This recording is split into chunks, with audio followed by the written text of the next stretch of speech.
mu xool seen diggante ak alkaati yi ñu koy ragal. aussi ministre Mansour Faye ministre des transports pour affaire mutation nga wax. waaw problème mutation moto yi ñu yombal leen ko.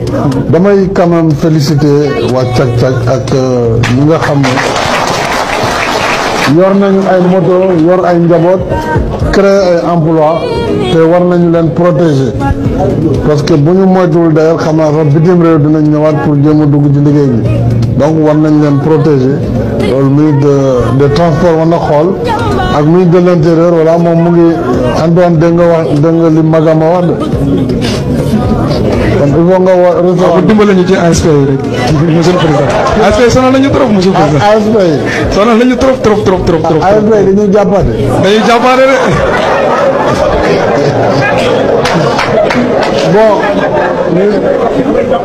bon Antoine monsieur le ministre.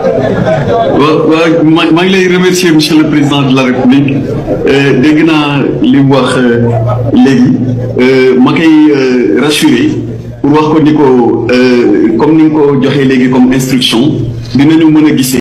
asalaamaaleykum na ngeen def feen gis jàmm. waaw lii de Bougane waxoon na ko ci Jakarta maan yi nan lañ def ba saasa Jakarta maan yi seen liggéey waaye fi mu toll nii ñoom seen liggéey bi ñu nekk sax dañ leen cee bëgg a indil ay jafe-jafe. jëmm Ousseynou yaa toogoon nga ne buñ la joxee réew mi 2 mois nga soppi réew mi. joxaat la réew mi nga téye ko nga ne réew mi kenn mënu koo soppi ci juróomi at. te yow Sénégalais ñoo dajale seen lépp jox la nga yor pouvoir bi yor lépp mënoo soppi réew mi ci 5 ans. léegi nga bëgg a ñëw tey si Jakarta maan yi nga xam ne nii ñoo fi nekk Sénégal gën gaa gàtt 1 million Jakarta maan nekk na fi di fi liggéey. nga ne leen da ngeen wut ay këyit yu normal yu légal ci 3 mois loolu nag jaaduwut.